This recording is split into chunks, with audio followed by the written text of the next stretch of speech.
He died in a hotel room, alone, broke, owing 3 months of unpaid rent to a building he hadn't left in years. The staff found him on January 7, 1943. Room 3327. Hotel New Yorker, Manhattan. No family, no partner, no colleagues who had stayed close.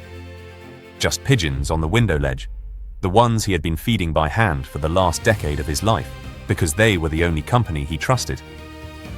His name was Nikola Tesla, and every time you flip a light switch, every time you plug something into a wall, every time alternating current carries electricity from a power station into your home, you are using a system he invented. He never got paid for it. Let's go back. Serbia, 1856. A village called Smiljan. A child who could not stop seeing things. Not visions, not hallucinations. Something more controlled, more precise. Tesla had what we would today call eidetic spatial memory. He could hold a three-dimensional object in his mind and rotate it, test it, break it apart and reassemble it, all before touching a single piece of metal. He once claimed he had built, run, and refined an entire engine in his imagination, identifying every flaw, adjusting every component, before a physical version was ever constructed. When it was finally built, it worked exactly as he had imagined. His mother was illiterate. His father was a Serbian Orthodox priest. They had no money, no connections, no plan for a child like this. He read everything he could find, taught himself 6 languages, won a scholarship to the Austrian Polytechnic in Graz, studied electric motors, a technology that barely existed, with a focus that bordered on obsession. He had an idea that his professors told him was impossible. He kept it anyway. In 1882, Tesla was working at the Central Telephone Exchange in Budapest when the insight arrived. He was walking through a city park, reciting Faust from memory, when the concept of a rotating magnetic field appeared to him, completely formed, completely precise. He stopped walking. He drew it in the dirt with a stick. His companion looked at the drawing and saw nothing. Tesla saw the future of every electrical system on Earth. This was the principle that would make alternating current motors possible. The mechanism that allows electricity to travel enormous distances without the catastrophic energy losses that plagued direct current. The idea that Edison's engineers had called theoretically impossible. It wasn't. 2 years later, Tesla boarded a ship for New York. In his pocket, 4 cents, a few personal belongings, and a letter of introduction to Thomas Edison. He arrived with almost nothing. He left with less. Thomas Alva Edison was already famous.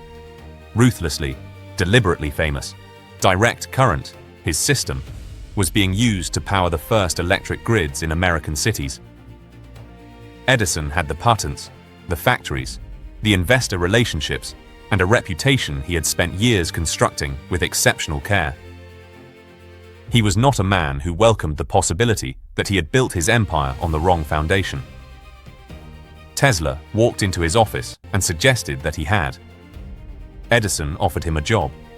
The implicit deal, according to Tesla's own accounts, redesign and improve Edison's direct current motors and generators, complete the work, and receive $50,000. Tesla worked for nearly a year. Night shifts, double shifts. He solved problems that Edison's own engineers had abandoned as intractable. He improved the efficiency of the generators in ways the company had previously believed were impossible. He succeeded. Then he asked for the money. Edison laughed. "Tesla," he reportedly said, "you don't understand our American humor." There was no $50,000. There had never been any $50,000. Tesla resigned the next morning. What happened next is the part most people misunderstand. They think it was a rivalry between two equals, genius versus genius, DC against AC, a clean scientific debate. It was not. It was a calculated demolition campaign. Edison was facing a business problem, not a scientific one. His entire infrastructure, his patents, his power stations, his investor relationships was built on direct current. If alternating current proved superior, it wouldn't just replace his technology, it would destroy the value of everything he had built and sold. So he launched what history now calls the War of Currents. He called alternating current dangerous.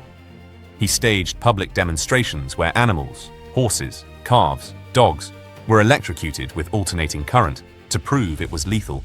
He lobbied state governments. He convinced Harold P. Brown, an engineer with no formal credentials, to use alternating current to build the first electric chair for New York State executions.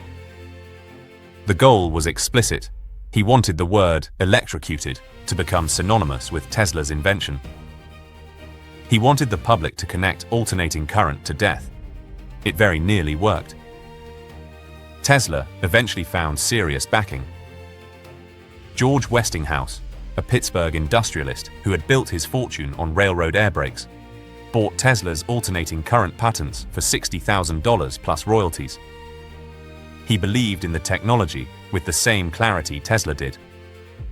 The two men trusted each other in the rare, complete way that almost never happens between an inventor and a financier.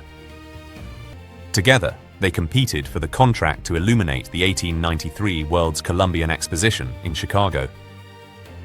The exposition was the largest concentration of technology ever assembled in one place. 1 million visitors were expected. Every major invention of the era was on display. Edison's company bid $1,800,000 to light it with direct current. Westinghouse bid $399,000 to light it with alternating current. They won. On the night of May 1st, 1893, when the switch was thrown and 200,000 incandescent bulbs flooded the White City with light simultaneously, the crowd gasped audibly. Many of them began to weep. They had never seen anything like it. Tesla stood somewhere in the crowd, watching, saying nothing. Most people watching this will never face what Tesla faced. A competitor willing to destroy their reputation, not because their work was wrong, but precisely because their work was right. The trap Tesla fell into is one most people recognize in their own finances.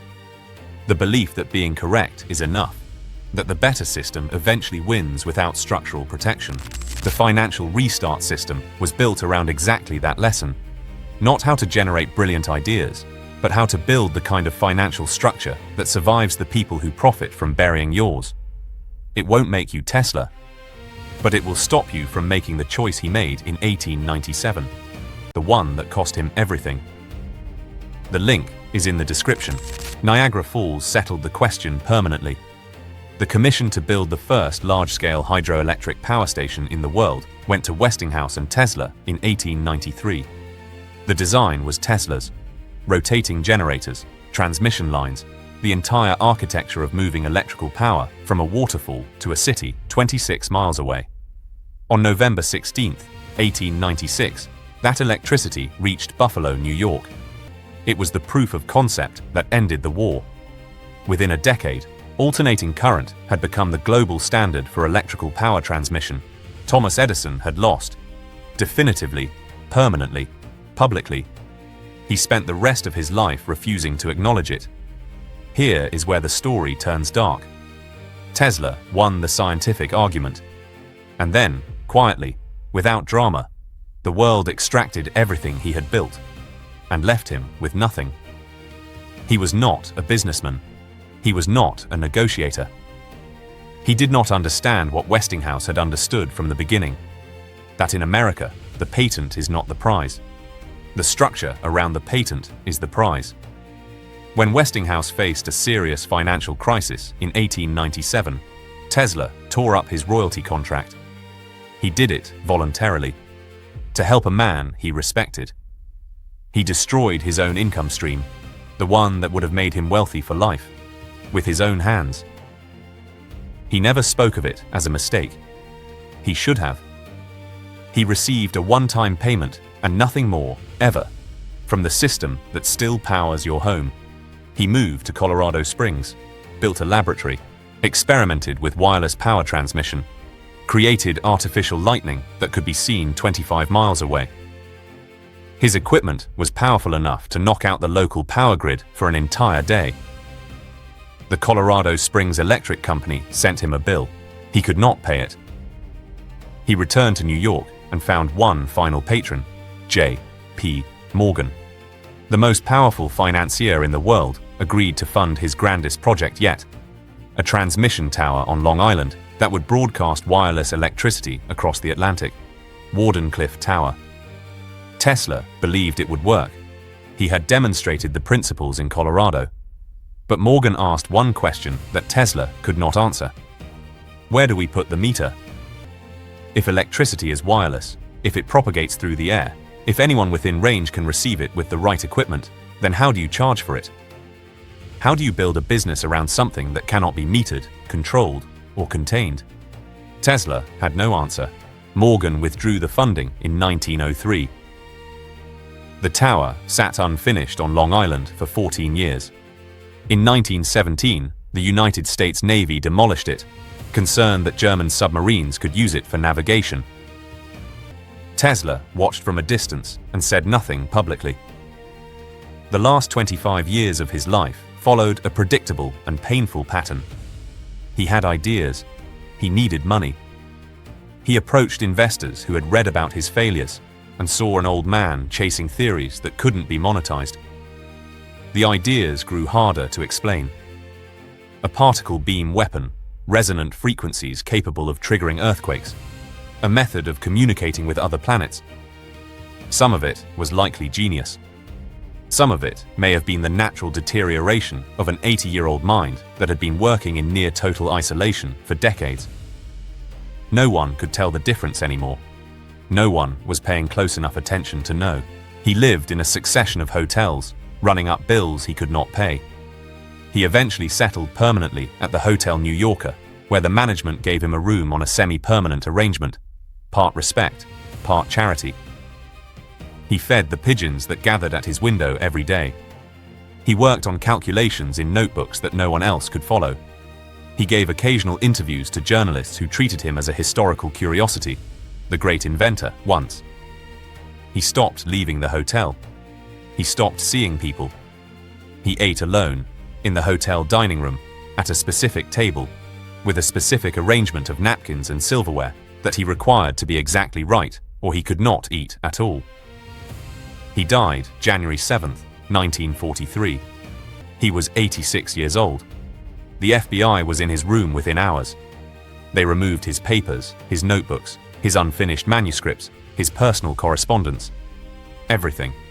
The official explanation: national security. The United States was at war. The government could not risk enemy access to his research. The papers were sealed. Most of them remained classified for decades. Here is what Nikola Tesla left behind: the alternating current power grid, the induction motor, the transformer, the radio. Guglielmo Marconi received the Nobel Prize for it in 1909, using 12 of Tesla's patents. The United States Supreme Court overturned that decision in 1943, ruling explicitly in Tesla's favor. He had been dead for 6 months. Neon lighting, fluorescent lighting, the remote control, X-ray imaging, early principles of radar, the hydroelectric power station at Niagara Falls, which still operates today on his original design, and Wardenclyffe, the dream of wireless electricity transmission, is now being commercially developed by multiple companies in the 21st century using theories that trace directly to his original equations. He died broke. His ideas have generated wealth that cannot be calculated. Not $1 of that ever reached him. There is a specific kind of tragedy in Tesla's story that goes beyond poverty. He understood electricity better than anyone alive. He could not understand money, not because he was naive, because he made an active, philosophical choice to reject the structures that would have protected him. He believed the work was sufficient. He believed the quality of an invention would eventually protect its inventor. It doesn't. It never did. It never will. Edison understood this. Morgan understood this. Westinghouse understood this. Every man who ever profited from Tesla's work understood this. Tesla understood rotating magnetic fields. The gap between those two kinds of understanding cost him his fortune, his legacy during his lifetime, and 60 years of credit after his death. When you flip the switch tonight, when the light comes on, when the refrigerator hums, when the laptop charges, somewhere inside that current is the shape of a mind that should have died wealthy, celebrated, surrounded by the people who owed him everything. Instead, it died in a hotel room on the 33rd floor, with a window full of pigeons and a stack of papers the government was afraid to read.